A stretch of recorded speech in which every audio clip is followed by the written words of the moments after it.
So, you love memes, praising the Lord, and worshipping a giant molten mountain. Well then, you've come to the right place.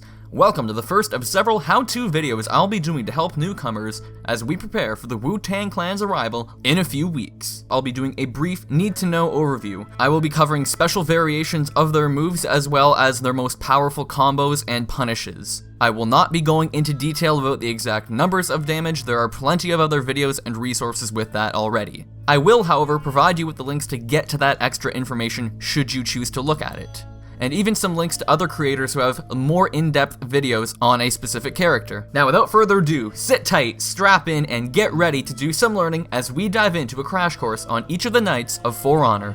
Also, hey, before we begin, post-editing and recording note here. Whenever I mention a direction-specific attack, such as, for example, Lawbringer zone attack hitting the opponent's left guard, the main reason I'm saying this is because not everybody is going to play every character, but everybody will, one day or another, face every character. So I mentioned the guard that the direction-specific attacks will hit from the opponent's point of view. So for example, if I'm playing against a Lawbringer, their zone is going to come out and hit my left guard. I mention this specifically because a lot of characters such as Peacekeeper and Gladiator heavily rely on their zone, and I think it's good to know how to defend against them. Sorry for that interruption, enjoy the video. Starting things off with the Warden. Now, Wardens have a lot to offer new players as they are capable both offensively and defensively, but are really just known for their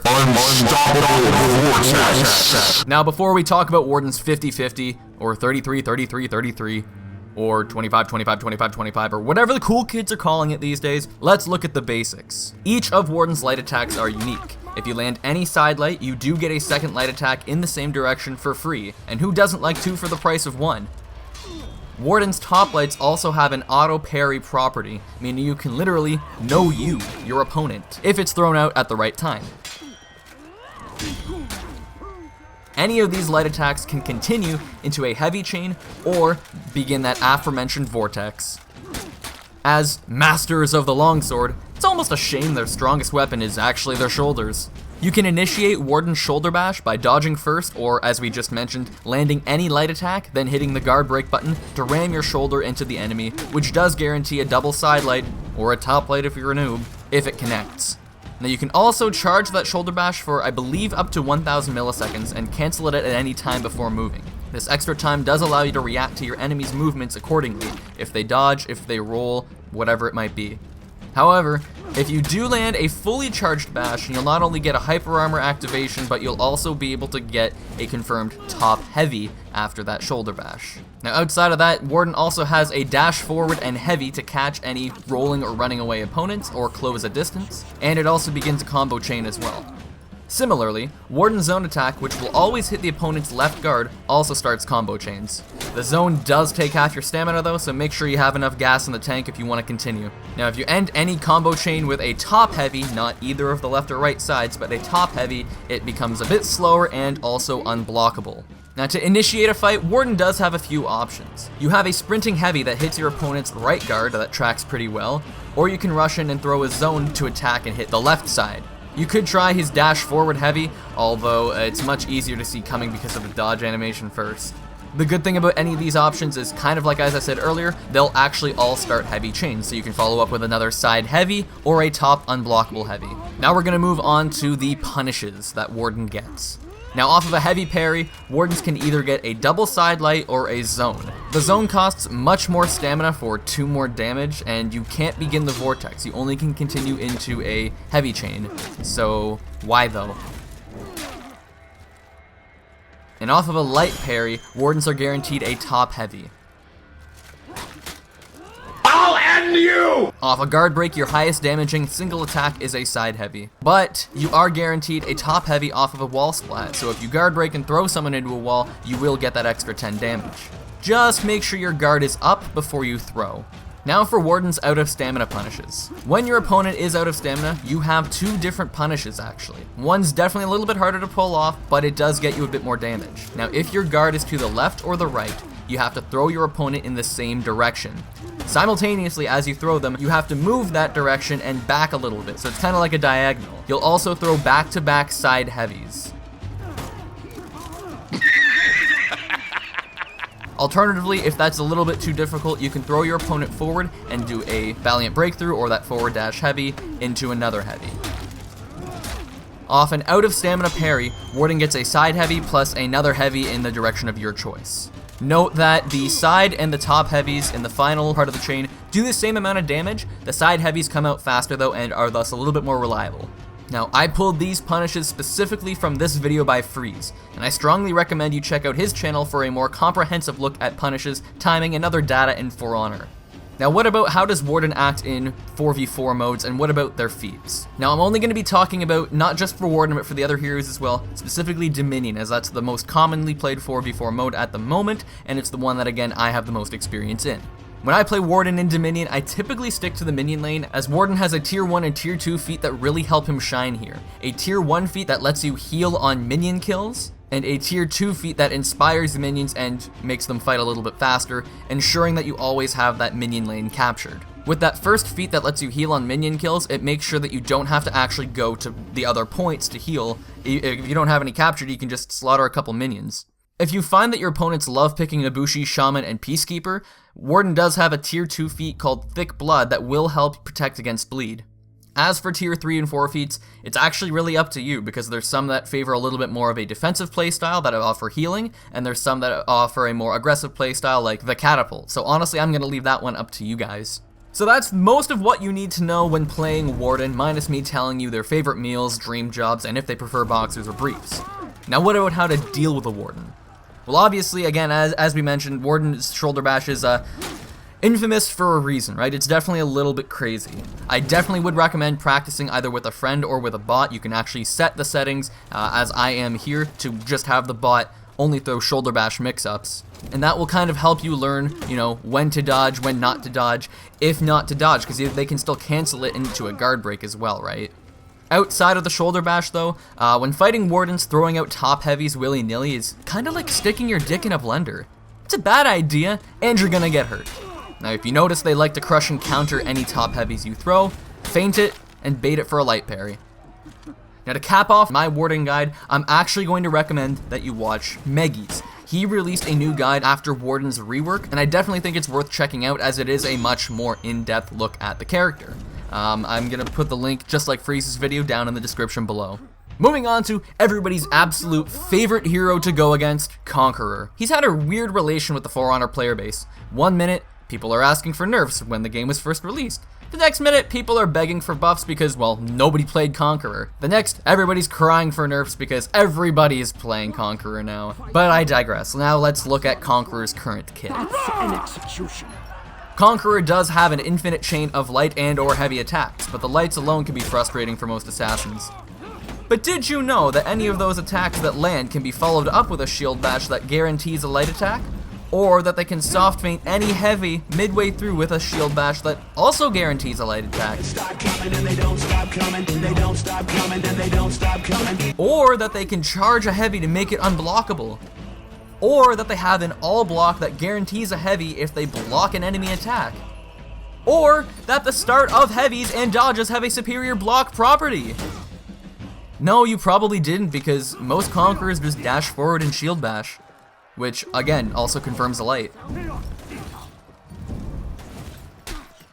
The bash comes out quicker than the one post-attack, and in addition, because most people will preemptively dodge anticipating the bash because, let's face it, it comes out pretty damn quick, you can dash forward, bait the dodge, then guard break for even more damage. It's the greatest 2000 IQ play in existence. I'm not condoning this playstyle, but it is a playstyle. I have crippling depression. Also, contrary to popular belief, Conqueror is not male nor female, but actually identifies as an Apache attack helicopter. Or so their zone attack will make you believe.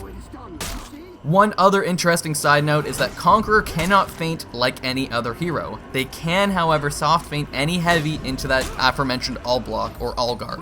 Now starting a fight, Conqueror can do his shield tackle, which is done by sprinting and pressing guard break without locking on, but all you get off of it in a 1v1 situation is a follow-up shield bash and light attack. Let's talk about Conqueror's max punishes now. So off of a heavy parry, you can shield bash into light for both stamina and health damage as opposed to just doing a light attack. Off of a light parry, Conqueror gets a top heavy. Guard breaks guarantee a side heavy, top heavy will be blocked or parried, and wall splats will again guarantee a top heavy. However, if the throw is far enough away from the wall, it will give you enough time to fully charge a top heavy. If you're right up against the wall and you try it, you will get parried. As for the out of stamina punishes, when throwing an out of stamina opponent, you can get 2 back-to-back top heavies only if your guard is up top and you're throwing them into a wall. That will keep you close enough to your opponent. Otherwise, without a wall, you do get a charged heavy. When parrying an opponent who is out of stamina, move with the attack and get 2 side heavies. Again, most of this data came from Freeze. Check out the video in the description below, but in general, check out his channel. Now, whenever I'm playing Conqueror in 4s, I tend to try and hold down a position like a tank. So feats that help with capping zones and making Conqueror an immovable object that can take as much damage as possible really helps so I can take on multiple opponents at once. As I mentioned again, the shield tackle can really help in group fights as it knocks opponents down and open them up to more shots, but be careful in general with your shield bashes because it will quickly feed revenge.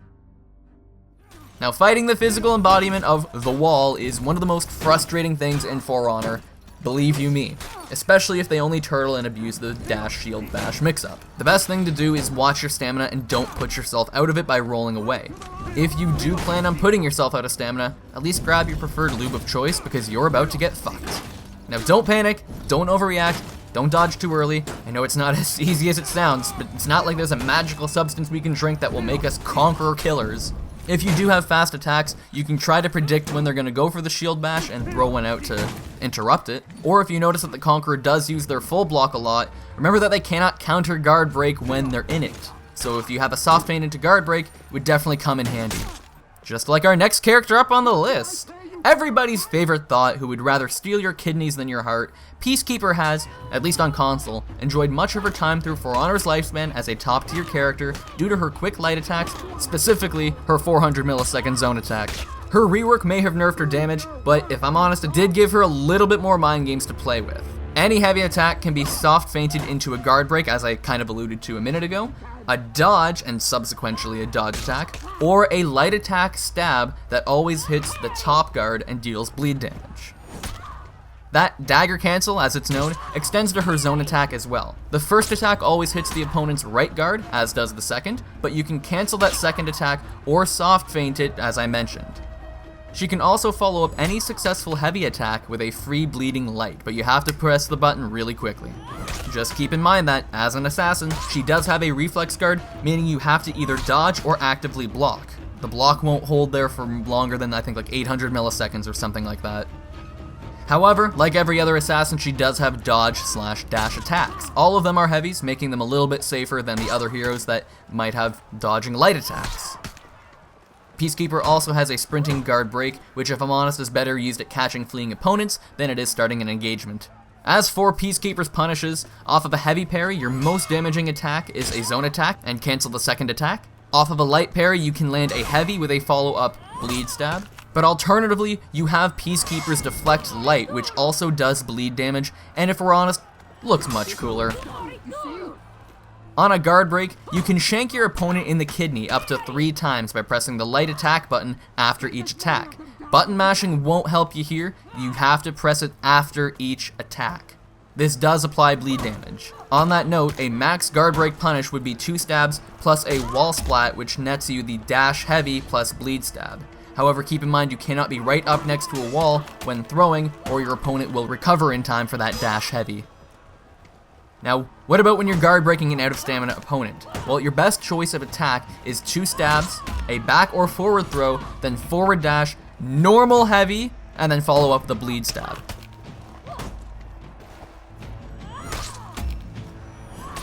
Depending on the direction of the out of stamina opponent's attack, it's actually going to affect the max punish. If the attack comes from the top, throw out your zone and cancel it. You should hit it before they hit the ground, followed by a heavy plus a follow-up light bleed stab.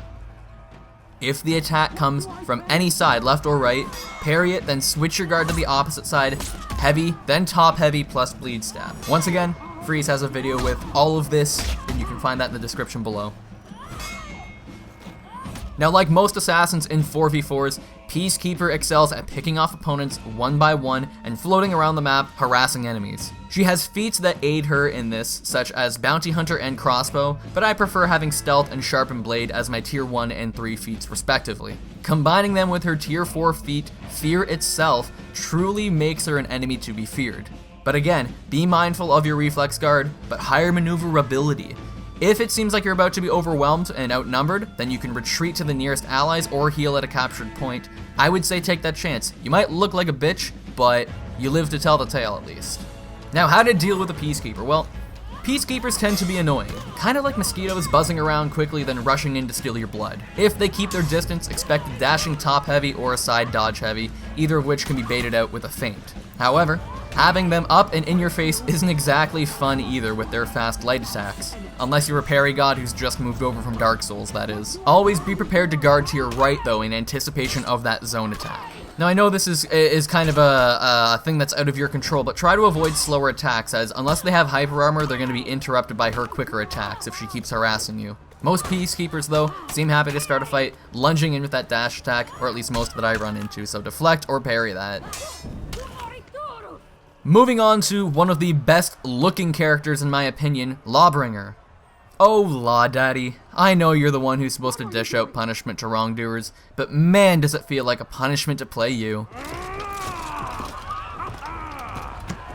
Your lights are slow, and heavy's much slower obviously. If you want to play Lawbringer, you're gonna have to accept this. And by some miracle, if you manage to land a top heavy, you'll actually daze your opponent so they can't see your guard, making it easier to land another lucky hit. Now if you manage to get all the way through his light, heavy, heavy combo chain, you'll also notice that the final heavy becomes unblockable as he shouts his thing. Ad mortem inumicus! Classic. Ad mortem inumicus!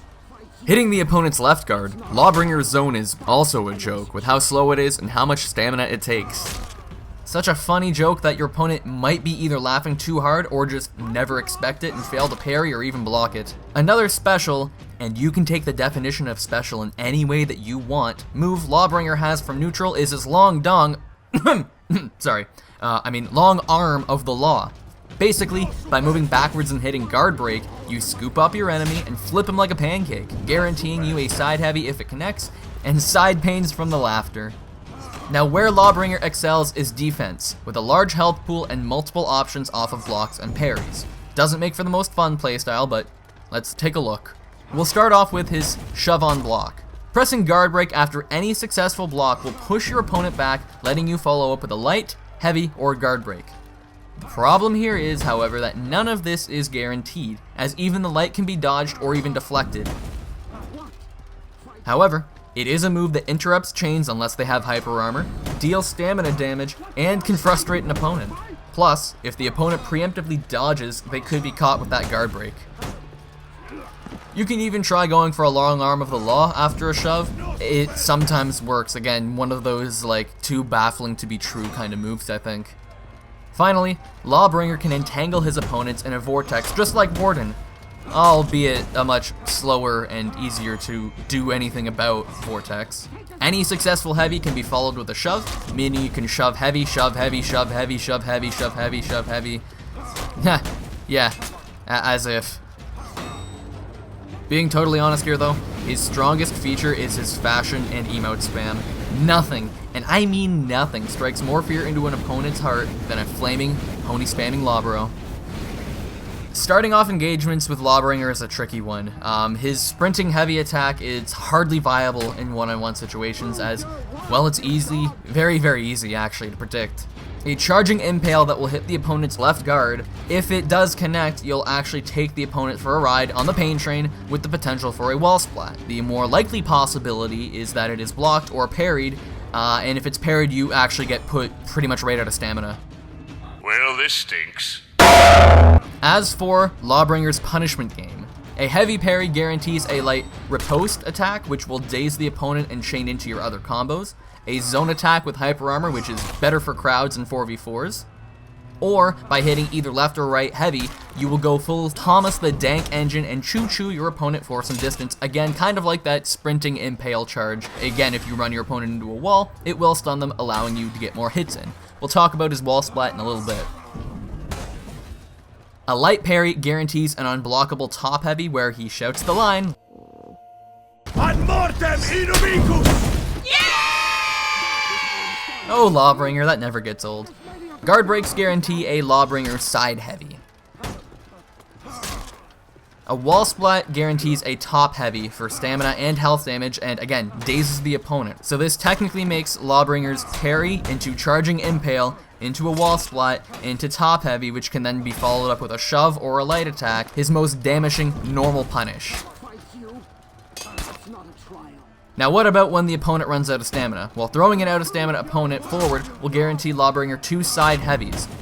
When parrying an out of stamina opponent, you can delay that light riposte so that it hits them on the way down and then follow up with another side heavy. Now 1v1s may be tough for Lawbringer, but 4v4s and groups is really where Lawbringer shines. His unblockables allow for more pressure when ganking, and his impaling charge attacks make ledging for quick kills so much easier.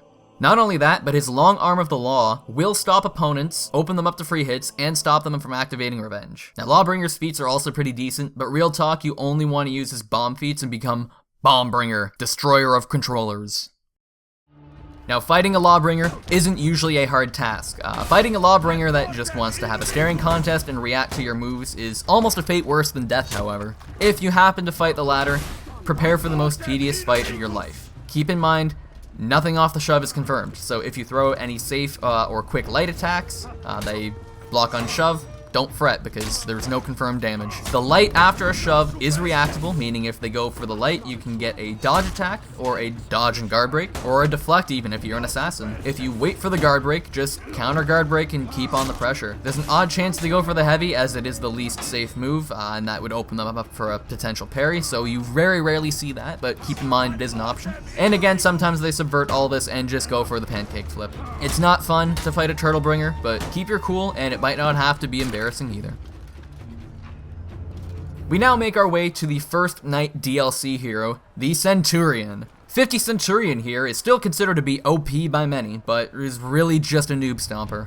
A one-trick pony that is easy to punish once you get the hang of him, Centurion forces opponents to think a little bit different and refrain from overreaction. Now before we get into how to counter him, however, let's look at, what we can do as him.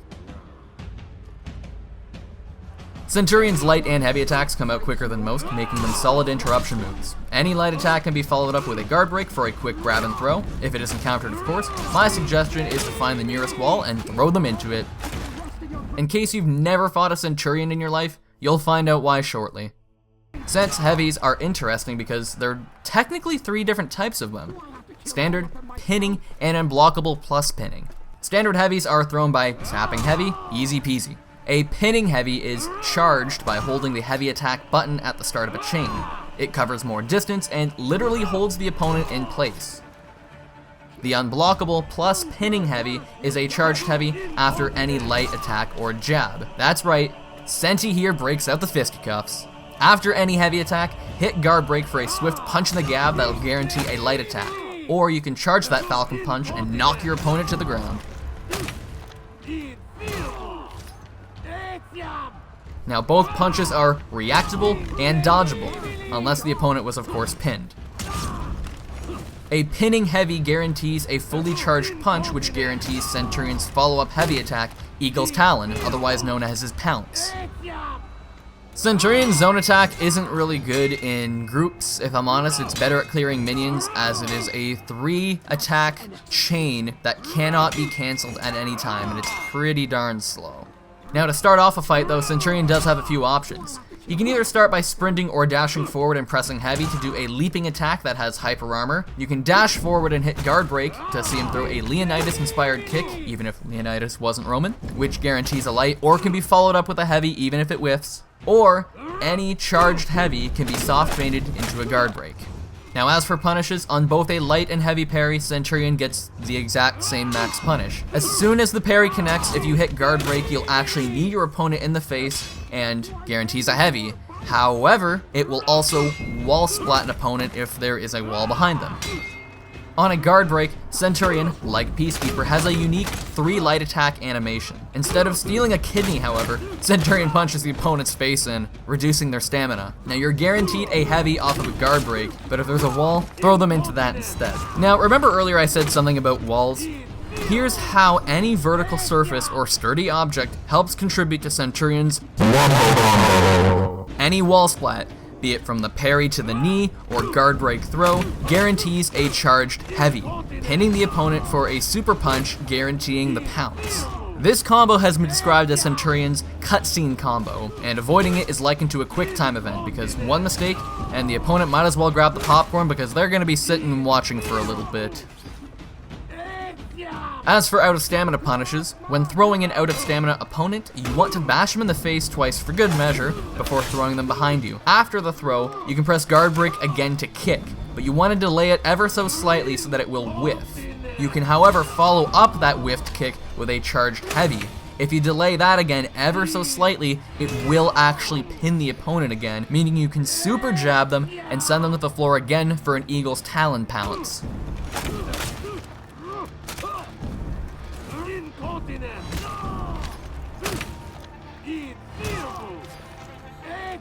When parrying an out of stamina opponent, you get a light, heavy, jab, and light to start off a combo. Now, if I'm honest, the only thing making Centurion powerful in 4s is his pinning attacks. Other than that, he isn't the strongest in ganks or group fights due to his short range and attacks that, if we're honest, take way too much time. Not that his attacks are slow, but the Wombo combo is nicknamed the cutscene combo because of its length. And, being brutally honest, it's difficult to pull off with various other bodies around you, foes and teammates alike. Not to mention the kick is a revenge feeder. But in regards to feats, Haymaker is an almost must now, as any kick, jab, or pommel strike, rather than just stamina damage, also damages their health. Phalanx is also really helpful as it shields all teammates, even if they're not nearby. Centurion's biggest strength is also his biggest weakness. Competent players will be able to dodge his punches and know the timings of parrying his oddly timed charged / unblockable heavies, shutting him down instantly. Also, smart positioning and not being near walls if possible negates his wall splat punish. Then avoiding the cutscene combo is all on your skill and how well you can dodge rather than, oh, I got wall splat. One tactic that Centurions often employ is kicking once or twice, then dashing forward to bait a dodge and go for a guard break so they can start their wombo combo. So bear that in mind. You need to not overreact and freak out. Staying calm and playing smart is your friend here. Centurions love to get up in your face quick and keep the pressure on. You need to be able to breathe and think clearly. But that's why he's a noob stomper, because new players or players who are not great against Centurion will not be comfortable with his timings and may react too quickly out of panic. The more you fight him, the better you get. We now look at our final knight hero, the Gladiator. Everybody's got a fetish. Glad's just happens to be toes. But more on that later. Gladiator wields a trident and buckler that is less used for blocking and more used for bashing opponents in the face. With a reflex guard shorter than any other assassin, Gladiators must have good reactions to block or altogether avoid incoming attacks. Gladiator's got an up to 4 hit light chain, but you'll rarely get through it all as all of the lights after the first one come out much slower, making them easier to parry or block, just makes them way too risky. However, similar to Warden, in the last heavy in a chain, it can become unblockable. Instead of it being tied to a certain attack direction, however, you have to move backwards when you throw it. This skewer attack will apply bleed as you actually hold your opponent like a shish kebab. Now there are 3 stages of this attack. The longer you hold, the more bleed damage you'll do. But you have the option to toss your opponent at any time before the 3rd stage. It is still parryable as the attack will come from whatever direction your guard is in, but you can feint it to bait a parry or a dodge. Now the one area, if I'm honest, where Glad shines the most is mobility. Floating like a butterfly and stinging like a bee, Gladiator's movements are almost akin to a boxer. Mix-ups, feints, and general body movement are good at keeping enemies on their toes, which is right where Glad wants them. Gladiator's greatest known tool, or tool rather, is the dreaded toe stab. Moving backwards and hitting guard break will unleash an unblockable melee attack that does damage, and its only counter is to dodge. If the enemy is out of stamina, the toe stab will become slower and knock them to the ground instead, giving you the opportunity to land a free heavy. From neutral though, the move isn't very safe as it's easy to dodge and see coming, but it is useful after feints or after his buckler bash. Yep, as an assassin, Gladiator has access to dodge attacks and dash attacks. In any direction you can dodge and hit guard break for a bap to the forehead. This unfortunately doesn't guarantee any follow-up attack, but it will deal stamina damage and daze your opponent, which means your guard is hidden. You can also do the same with a light attack, although keep in mind you are risking getting your light parried and opening you up to a much bigger punish. Finally, Gladiator's strongest ability is considered to be their zone attack. With 0 chance of guard break upon activation, it's a pretty quick bash that, if it hits, it confirms a follow-up swipe that tracks well and hits the opponent's right guard. This is the one thing many people consider to be Glad's saving grace and makes them high tier in duels. As for Gladiator's maximum punishes, off of a heavy parry, Gladiator gets either a shield bap by pressing the guard break button, a forward dash light, or the zone attack. Remember that the shield bop will daze them, but it won't confirm any damage. The forward dash light is pretty good, and the zone attack will take a little bit more stamina. Gladiators can get a heavy from any direction off of a light parry. Alternatively though, as an assassin, Gladiator has a deflect. After deflecting, hit heavy to skewer your opponent. Again, as it's held for a certain amount of time, the longer you hold it, the more you bleed your opponent, but keep in mind you can throw them off of a ledge or into a wall for more damage at any time before the 3rd stage. However, if you do the skewer against a wall, instead of a throw, you will bap them in the head when hitting guard break. Now if you do this in the 2nd stage of the bleed, you'll do more damage from the bleed and you'll have enough time to throw a side heavy immediately for a max punish. On a guard break and a wall splat, any heavy is confirmed. Gladiator's out of stamina punishes are pretty simple. On an out of stamina forward throw, you can get Gladiator's dash light plus heavy attack as they're getting up. And when parrying an out of stamina opponent, you get back-to-back heavies.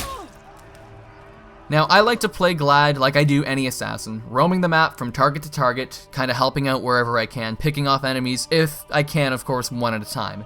However, in groups, Glad is ass. I'm gonna say that right out the gate. He's worse than most other assassins, for sure because of his shorter reflex guard. Sure, the toe stab and skewer are good crowd control tools, but the biggest problem I have is there's not too many wide sweeping attacks. A lot of his attacks really only hit one opponent at a time except for the zone, making him, again, great at picking off people one at a time, but when you're getting ganked, it isn't gonna save you. Bounty Hunter will keep you healed as you go from engagement to engagement, assuming that you get the last hit on the opponent, and all of the tier 3 and 4 feats are pretty useful if I'm honest, it just kinda depends on how you like to play. Now fighting a Glad isn't all that bad. Just bring some steel-toed boots and you'll be fine. Jokes aside, unless you're 110% certain, don't parry any heavies as a good Glad will mix up with feints and toe stabs to punish your eagerness. Now if you get hit with a dodge light, avoid swapping guards as doing so will not let you dodge in time to get out of the way of the likely incoming toe stab. Kinda like Centurion, gotta be a bit more calm in these circumstances. Panicking won't get you anywhere. Now if the Glad does love doing those dash or dodge lights, bait them with a feint. It's an easy parry, opening them up for maximum damage. Also be mindful of their zone. Gladiator's zone is, again, one of the strongest in the game and what keeps Glad from being at the bottom of the barrel in my opinion. You should be able to dodge and put your guard to the right, but it does help if your guard is already facing the right side just in case, because of, poor connection things. The zone will eat up Gladiator's stamina, however, so if they do like throwing it, well hey, at least you'll be able to punish them for it. And with that, I hope you've learned something new about some of the Knight Heroes, or at least had a good time. Thank you for watching and sticking around till the end. Next week, I'm going to be covering the Vikings to the best of my ability. A big thank you as well goes out to my Patreon supporters, especially Trung Lee, Lord Deus Volt, Bubbles PL, and Powell Weissman.